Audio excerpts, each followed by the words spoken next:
Segunda de Timoteo, capítulo 1, versículos del 1 al 11. Yo, Pablo, elegido por la voluntad de Dios para ser apóstol de Cristo Jesús, escribo esta carta. Fui enviado para contarles a otros acerca de la vida que Él ha prometido mediante la fe en Cristo Jesús. Le escribo a Timoteo, mi querido hijo, que Dios Padre y Cristo Jesús nuestro Señor te den gracia, misericordia y paz. Timoteo, doy gracias a Dios por ti, al mismo Dios que sirvo con la conciencia limpia, tal como lo hicieron mis antepasados. Día y noche te recuerdo constantemente en mis oraciones. Tengo muchos deseos de volver a verte, porque no me olvido de tus lágrimas cuando nos separamos, y me llenaré de alegría cuando estemos juntos otra vez. Me acuerdo de tu fe sincera, pues tú tienes la misma fe de la que primero estuvieron llenas tu abuela Loida y tu madre Eunice. Y sé que esa fe sigue firme en ti. Por esta razón te recuerdo que avives el fuego del don espiritual que Dios te dio cuando te impuse mis manos. Pues Dios no nos ha dado un espíritu de temor y timidez, sino de poder, amor y autodisciplina. Así que nunca te avergüences de contarles a otros acerca de nuestro Señor, ni te avergüences de mí, aun cuando estoy preso por Él. Con las fuerzas que Dios te da, prepárate para sufrir conmigo, a causa de la buena noticia. Pues Dios nos salvó y nos llamó para vivir una vida santa. No lo hizo porque lo mereciéramos, sino porque era su plan desde antes del comienzo del tiempo, para mostrarnos su gracia por medio de Cristo Jesús. Y ahora todo esto Él nos lo ha hecho evidente mediante la venida de Cristo Jesús nuestro Salvador. Destruyó el poder de la muerte e iluminó el camino de la vida y a la inmortalidad por medio de la buena noticia. Y Dios me eligió para que sea predicador, apóstol y maestro de esta buena noticia. Pues hasta aquí esta primera parte de este primer capítulo de la segunda carta a Timoteo. Cuando vimos la primera carta a Timoteo, os compartí que algunos comentaristas consideran que el apóstol Pablo estuvo encarcelado en Roma en 2 periodos, y otros piensan que solo en uno. Pero debido a las expresiones contenidas tanto en la primera carta como en la segunda, lo más probable es que el apóstol haya estado encarcelado en 2 ocasiones, y que durante su primer encarcelamiento y el segundo pudo ver a Timoteo, y también visitar otras comunidades, aunque de eso no existe registro. Así que en general se estima que esta carta fue escrita por Pablo alrededor del año 67 después de Cristo, desde la prisión en Roma, poco tiempo antes de ser ejecutado.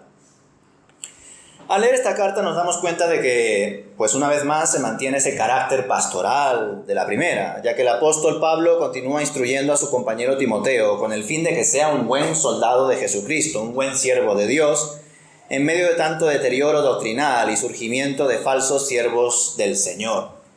Por supuesto, en medio de este escrito se vuelve a percibir el gran afecto que sentía Pablo por Timoteo. Y aquí cobrará más sentido aún, pues aquí el apóstol se encontraba en el ocaso de su vida y había comprobado cómo varios colaboradores le habían abandonado y traicionado. Sin embargo, su amado hijo, Timoteo, y otros hermanos permanecieron fieles en el ministerio y todavía mantenían un contacto con él. Por ello, en los versículos como el 3 y el 4, comprobamos cómo Pablo se acordaba de su pupilo, lloraba constantemente por él, pues también deseaba verlo cuanto antes, ya que parece ser que su despedida fue muy dolorosa, entre lágrimas se despidieron. Y claro, puede que esa despedida haya sido dolorosa no solo por el hecho en sí de la separación de 2 grandes compañeros del ministerio, la separación de un discípulo y su maestro, sino también porque el joven Timoteo le habría abierto su corazón, esta vez en persona, a su mentor, a su maestro, y le habría comentado todas las experiencias que habría vivido en la iglesia donde se encontraba, la cual suponemos que era la de Éfeso. Ya sabéis, el desprecio por su juventud, quizá el desprecio también por saber que provenían de otra región, Listra, no Éfeso, el problema de los falsos maestros, de ancianos que no recibían la ayuda y el sustento suficiente pese a dedicarse a la enseñanza y la palabra, y ni qué decir el asunto de las viudas, tanto de aquellas que verdaderamente se encontraban en una situación precaria, como de aquellas que vivían de las ayudas y usaban casi todo su tiempo libre para murmurar, criticar e inventar chismes sobre los hermanos y el liderazgo, provocando así graves problemas en medio de la comunidad. Desde luego me puedo imaginar que el desahogo de Timoteo al ver a su mentor Pablo en persona debió de ser muy grande. Pero aún así continuó adelante en el ministerio por un poco más de tiempo. No sabemos cuánto más estuvo en Éfeso. Seguramente antes de que Pablo fuese decapitado, Timoteo le llegó a visitar, pero no tenemos constancia al respecto. En el versículo 5 descubrimos un dato relevante sobre la fe de la familia de Timoteo. Una fe que supieron transmitirle desde pequeño. Una información que complementa la que vimos en su día cuando reflexionamos en Hechos capítulo 16. Acerca de que Timoteo era hijo de una mujer judía creyente y un padre griego. Pero aquí se nos revela que la madre se llama Eunice y la abuela Loida. Ahora bien, ¿por qué no se menciona al padre? ¿Por qué no se menciona al abuelo tampoco? ¿Es posible que no fueran creyentes? ¿O que quizá fallecieron cuando él era muy joven? Es relevante a la par de paradójico que el joven pastor haya recibido tan buen testimonio por parte de su madre y su abuela, y que luego haya vivido una muy mala experiencia con las mujeres de la iglesia donde servía. También lo es que Pablo alabe la fe que ha recibido por su familia, cuando aparentemente algunos interpretan que Pablo afirmaba que la mujer no podía enseñar. Y sin embargo aquí está alabando que gracias a la fe que supieron transmitir la madre y la abuela de Timoteo, pues Timoteo está muy consolidado en su relación con Dios y tiene una fe genuina. Así que llama la atención, como os digo, ¿no? Menudo contraste, siempre y cuando compremos esa teoría de que el apóstol Pablo enseñaba eso. Ya os comenté que desde mi perspectiva entiendo que la situación de las mujeres en la iglesia de Éfeso, no de todas, sino de una buena parte, era muy problemática. Y por eso el apóstol Pablo escribió lo que escribió en la primera carta a Timoteo.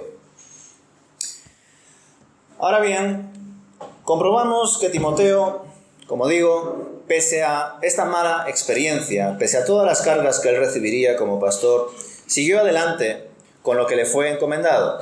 Y por ello Pablo le comparte que está persuadido de que él, su discípulo, tiene una fe genuina y le anima a que siga permaneciendo fiel y que avive el fuego del don de Dios que hay en él y que fue dado por imposición de manos.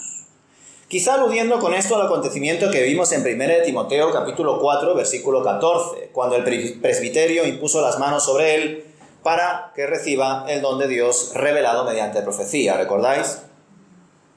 Se podría deducir que Pablo también formaba parte de ese concilio. Pues ya os he dicho que en los diferentes libros del Nuevo Testamento se demuestra que el liderazgo de la iglesia generalmente estaba conformado por apóstoles, por ancianos, por pastores y obispos. Ahora bien, nos podríamos preguntar ¿por qué el apóstol Pablo le pide a Timoteo que avive el fuego del don de Dios que había en él? Pues debido a nuestra jerga, a nuestra manera de hablar actualmente, daría la sensación de que el autor está escribiendo esto porque el destinatario, es decir, Timoteo, se estaba enfriando espiritualmente. Al menos es una expresión que algunos usan en las iglesias, ¿no? Pero eso no tiene sentido ni concordancia con lo expresado anteriormente, ya sabéis, lo de que Timoteo vivía una fe no fingida. Por lo tanto, me inclino más por la idea de que el apóstol Pablo buscaba que Timoteo se mantuviese fiel al Señor y que no dejase que los problemas de la comunidad de creyentes le acaben apagando, ni que tampoco le amedrente la situación de encarcelamiento que estaba viviendo Pablo por predicar a Cristo, lo cual también le podría plantear un futuro incierto. De hecho, en esta versión lo vemos un poquito más claro, ¿no? Aún sabiendo que ese destino lo pueda compartir, el mismo destino que Pablo. Entonces, fijaos el panorama de Timoteo. Él está luchando con muchas situaciones, ¿verdad?, injustas dentro de su comunidad. Mujeres chismosas, mujeres viudas ancianas que necesitan ayuda, ancianos que están enseñando, invirtiendo tiempo en la palabra y no se les da un sustento para que puedan seguir adelante, personas que le desprecian por su juventud, quizá también un poquito de desprecio por venir de otra región. Tantos y tantos problemas con los que tendría que cargar Timoteo y parte del liderazgo de la iglesia de Éfeso. Y en medio de todo ello, ver que su mentor, su maestro, Pablo, estaba encarcelado y que iba a ser ejecutado y que probablemente ese también iba a ser su destino. Entonces, fijaos, menudos ánimos, ¿verdad? Y menudo contraste con cómo a veces se plantea la fe hoy en día, ¿no? Que todo te va a ir bien. Sí, te va a ir bien según la voluntad de Dios y según lo que el Señor desee para su reino y su justicia. Así que, bajo esta óptica, hermanos, creo que debemos leer el asunto de avivar el fuego del don de Dios. En efecto, Timoteo estaba siendo fiel al Señor, pero debía seguir manteniéndose fiel pese a todas las situaciones complicadas que estaba afrontando. Pablo le está dando ánimos, palabras de aliento a su discípulo para que continúe hacia adelante con el ministerio encomendado, que se aferre al Señor, que deje a un lado cualquier tipo de duda o miedo y se centre en el poder, el amor y el dominio propio que ofrece Dios a través de su Espíritu.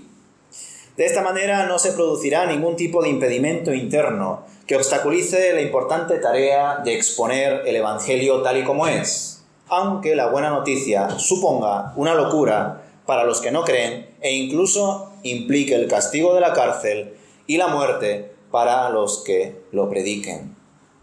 Y en ese sentido, Pablo es el ejemplo claro de que hay que mantenerse fiel a Cristo hasta las últimas consecuencias, guardando la fe y el testimonio, aunque la situación sea crítica e injusta. Pablo todo esto no solo lo puso por escrito, sino que lo estaba viviendo en sus propias carnes mientras lo escribía. Él se mantuvo fiel a Dios y fue tratado como un malhechor, como un instigador, pero es que de esa manera se vive también el Evangelio y se comparte el sufrimiento que el propio Señor Jesús también vivió por mantenerse obediente al Padre hasta la muerte y muerte de cruz. Y si Él, siendo justo, murió por los injustos, ¿cuánto más nosotros, que merecemos la muerte por nuestros pecados, debemos de dar la vida por predicar el Evangelio de Dios? Porque Dios no nos ha dado una vida para esconderla. No nos ha dado una nueva vida para perderla. No nos ha dado una nueva vida para volver a vivirlo a nuestra manera. Él nos ha dado una nueva vida para invertirla. Invertirla en lo eterno, en predicar sobre su reino, en exponer su evangelio. Pues aunque nos quiten la vida por ello en esta tierra, nadie nos quitará el enorme regalo de vivir por la eternidad con Dios en el cielo. Y como sabéis, este regalo del Señor es un regalo inmerecido, y así lo recuerda Pablo en el versículo 9. Dios nos salvó y nos llamó con llamamiento santo, no conforme a nuestras obras, sino según su propósito y la gracia que nos fue dada en Jesús el Mesías antes de los tiempos eternos. Ya todo estaba atado y predestinado desde el principio, pues ninguno se podría haber salvado a sí mismo durante el transcurso de la historia. Por ello el Señor consideró quiénes serían los escogidos, los que debían ser salvos, no por méritos propios, sino por la gracia de Dios. Y como sabemos, a su debido tiempo se manifestó la gracia del Señor en todo su esplendor, con la aparición de nuestro Salvador, con Jesús mostrando su obediencia y testimonio durante toda su vida terrenal. Él es el ejemplo de vida correcta. Él es la vida en sí. Y guardando los mandamientos del Padre, entregó su vida sin pecado alguno, aboliendo con ello la muerte, pues no había nada que pudiese usarse para acusarle. Murió sin mancha, sin pecado, ni siquiera uno.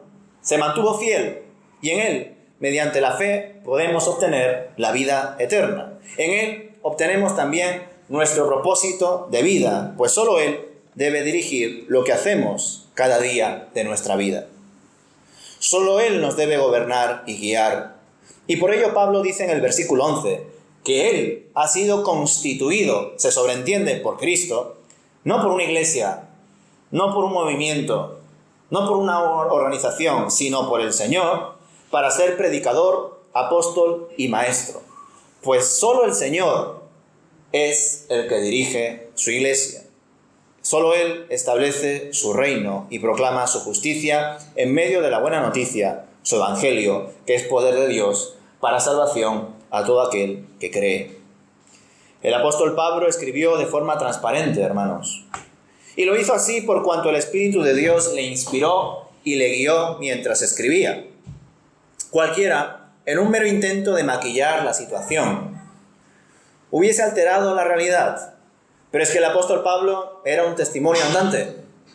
Era una persona que se debía a la verdad, que por supuesto cometería sus errores como nosotros.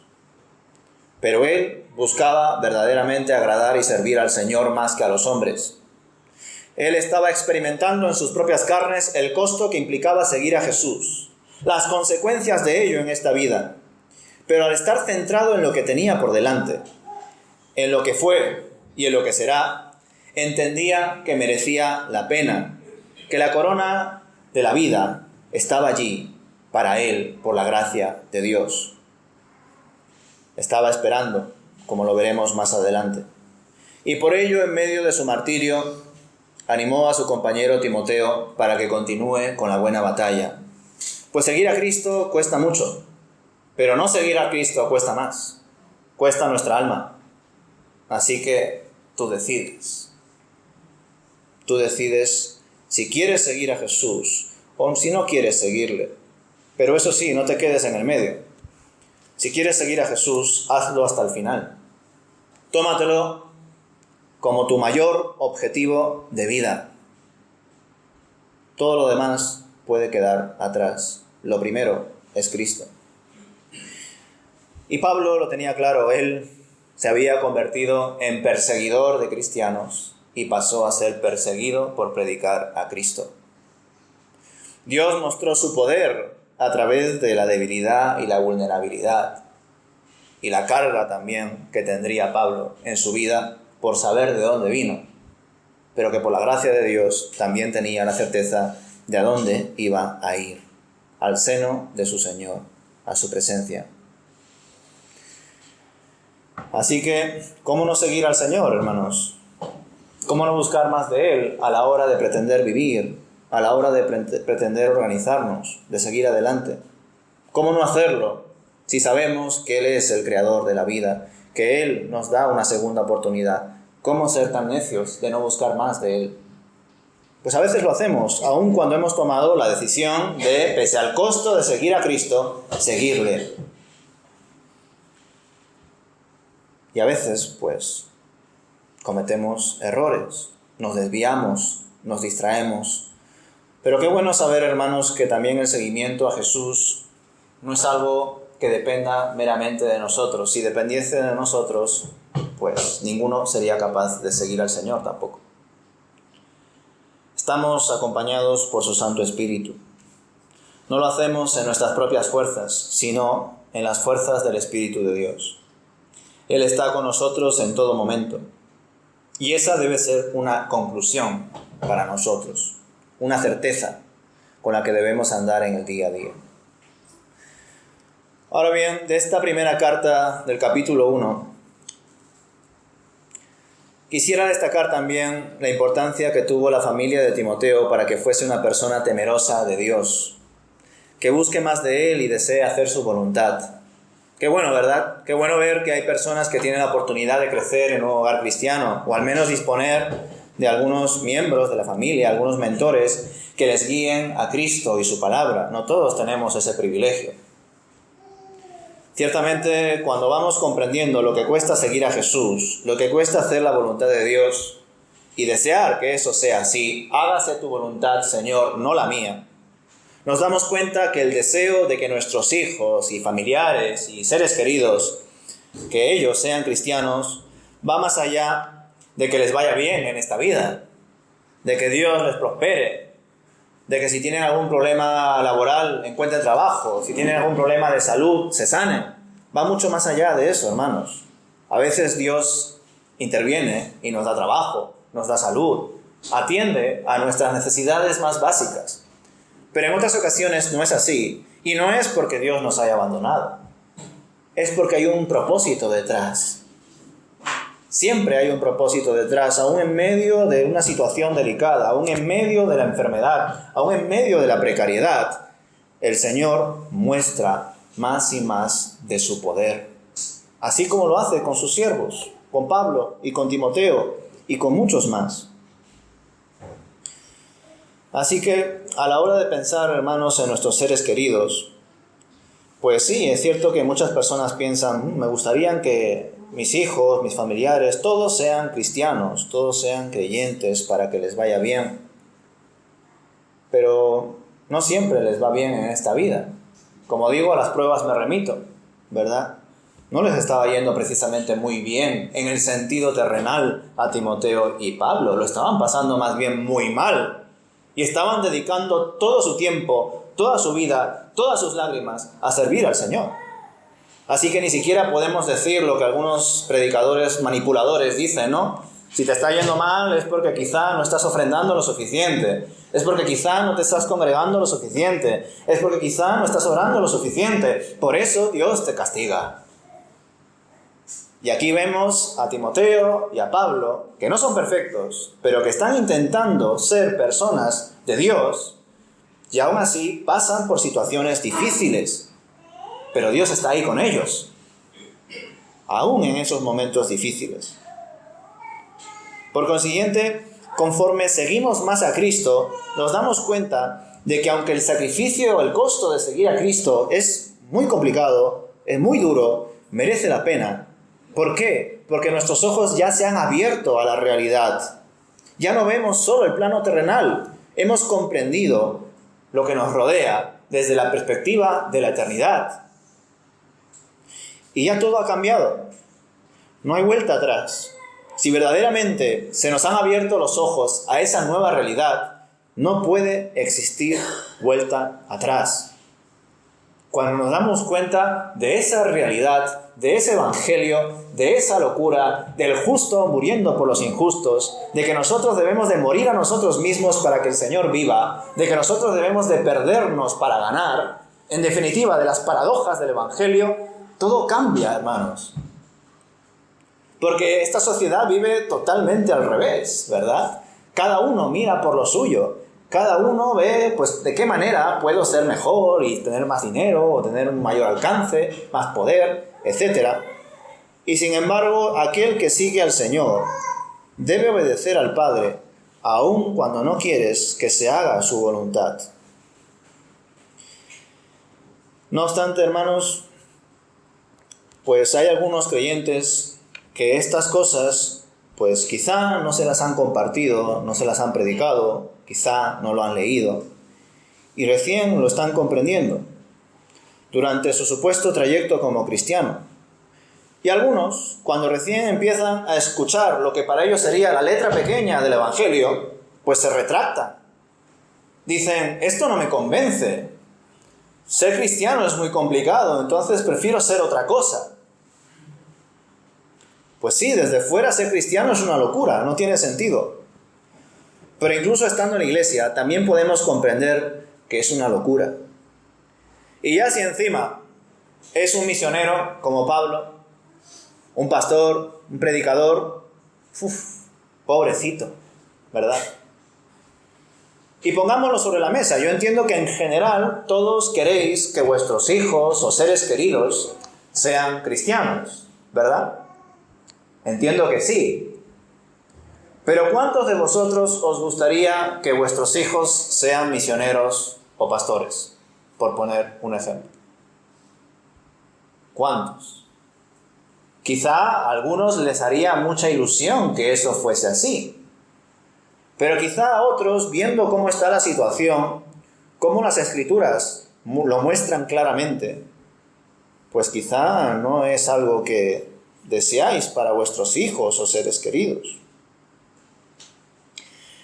Pero desde luego, hermanos, a la hora de pensar en nuestros familiares, en nuestros amigos, en nuestros hijos, la pregunta de ¿qué me gustaría que fuese mi hijo? Al igual que la pregunta de hijo, ¿qué te gustaría ser cuando seas mayor? Es una pregunta trampa.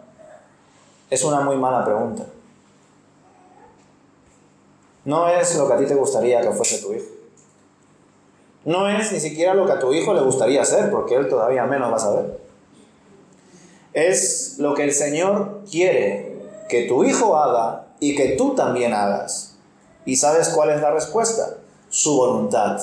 ¿Y cómo conocemos su voluntad? En su palabra. Ahora bien, ¿cómo vamos a conocer su voluntad? ¿Cómo vamos a vivir como conviene si no buscamos más y más de Él en esta palabra que tiene vida y vida en abundancia? ¿Cómo lo vamos a hacer? En otras palabras, cuando uno escucha la voluntad de Dios, y como lo habréis visto tantas y tantas veces en escuelas bíblicas, sobre todo los que habéis ido a retiros o campamentos o las escuelas bíblicas de niños, que, la historia de Noé, la historia de Moisés, de David, etcétera, etcétera, etcétera, os habréis dado cuenta de que cuando Dios muestra su voluntad a sus siervos, les manda a hacer una misión, en muchas ocasiones, ¿cuál es la respuesta? No quiero, Señor. Yo no. Y comienzan las excusas. Parece que hoy en día uno de los planteamientos en cuanto al hacer la voluntad de Dios es, vale, dime cuál es. Queremos una respuesta clara, nítida de Dios, dime exactamente qué quieres que haga con mi vida. Parece que ese es el problema. Pero verdaderamente ese no es el problema. El problema es cuando el Señor nos muestra cuál es su voluntad y no la queremos hacer. Lo de no sé cuál es la voluntad de Dios para mi vida es la excusa de la excusa.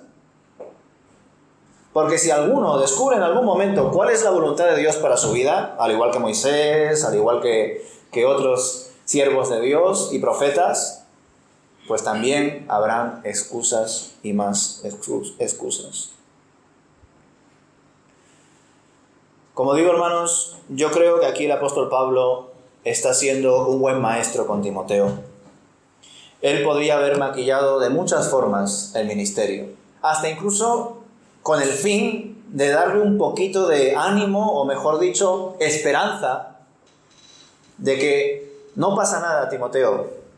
Te ha tocado una mala iglesia, pero en la iglesia donde yo estoy, me tratan muy bien. Es una iglesia muy solvente, tengo una casa pastoral, tengo esto de aquí, esto de allá. Así que oremos al Señor porque algún día te toque una buena iglesia donde te escuchen, te valoren, no te critiquen por tu juventud, no te critiquen por ser extranjero, no te critiquen por esto y por lo otro, etcétera, etcétera, etcétera. Pablo, en una visión por supuesto terrenal, le podría haber dicho eso a Timoteo, pero no. Timoteo ya sabía que Pablo había sido apedreado, perseguido, encarcelado, insultado, traicionado, y que en esta ocasión estaba encarcelado por segunda vez en Roma y que ya estaba pronto a ser decapitado. Y Pablo fue sincero con su siervo. ¿Por qué? Porque hay una esperanza que va más allá a esta vida.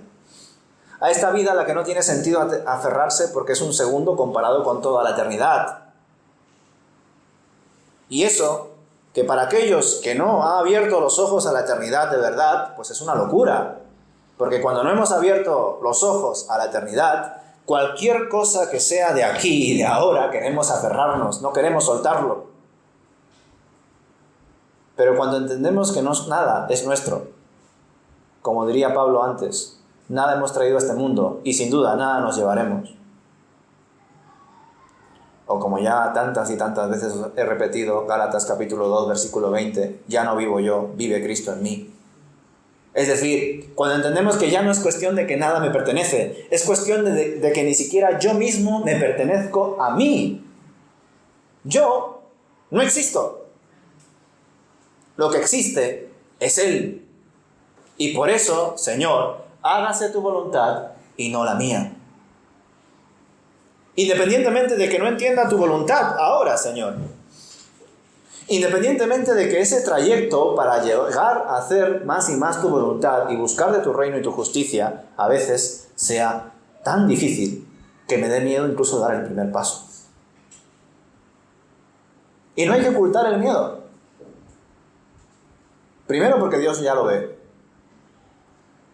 Hay que compartírselo al Señor, porque Él nos enseña a enfrentarlo, a dosificarlo, a entender lo que hay detrás también de esos temores. Y lo que es más importante, nos da su espíritu, que como bien dice, no es un espíritu de temor y timidez, sino de poder, amor y dominio propio. Así que no solamente es una cuestión verbal, teórica, sino que verdaderamente Dios nos da recursos, herramientas que nosotros podemos usar para seguir adelante con su voluntad. Pero si ignoramos esos recursos y encima intentamos hacer nuestra voluntad y no la de Él, pues evidentemente no nos va a ir para nada bien. Pero no solamente aquí, sino que tampoco después. Porque aquel que hace todo lo posible por su alma, negando a Dios, ¿qué le va a pasar? Que lo va a perder. Sin embargo, aquel que entrega hasta su propia alma a causa de Cristo, la va a ganar. Porque esa es la lógica de Dios. ¿Quieres ganar? Pierde. ¿Quieres vivir? Muere. ¿Quieres seguir? Ríndete. Hágase tu voluntad, Señor, y no la mía. Amén.